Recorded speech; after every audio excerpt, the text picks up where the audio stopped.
ധനഹ 6-ാം വ്യാഴം.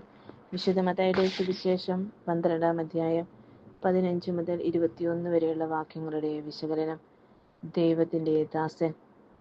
അനാവിയും യഹിയൂഹ് ദൈവത്തിൻ്റെ എളിയ ദാസൻ. ഈ പ്രപഞ്ചത്തെയും മനുഷ്യനെയും സൃഷ്ടിച്ചവൻ ഭൂമിയിൽ അവതരിച്ചത് മനുഷ്യധാരകളെ കീഴ്മേൽ മറിച്ചുകൊണ്ട് തൻ്റെ മഹിമപ്രതാപവും അജയ്യശക്തിയും ഉപേക്ഷിച്ചുകൊണ്ടുള്ള രൂപത്തിലാണ്. ആരെയും ആകർഷിക്കാനല്ല അവൻ അത്ഭുതങ്ങൾ പ്രവർത്തിച്ചിരുന്നത്.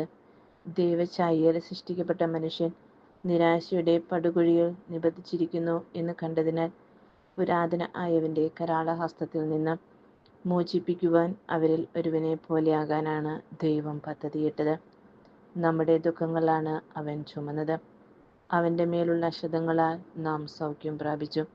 അവനെതിരെ എല്ലാവരും ആക്രോശിച്ചപ്പോൾ അവൻ മൗനം അവലംബിച്ചു. യെശയ്യാ 52:53.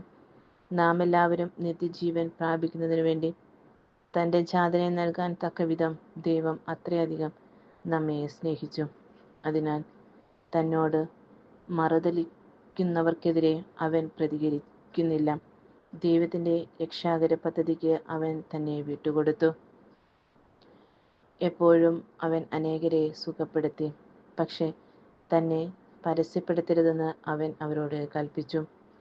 അവൻ പ്രഘോഷിച്ചത് സ്വയം ശൂന്യവൽക്കരണത്തിൻ്റെയും എളിമയുടെയും ശുശ്രൂഷയുടെയും വിട്ടുവീഴ്ചയുടെയും നഷ്ടങ്ങളുടെയും സുവിശേഷമാണ്.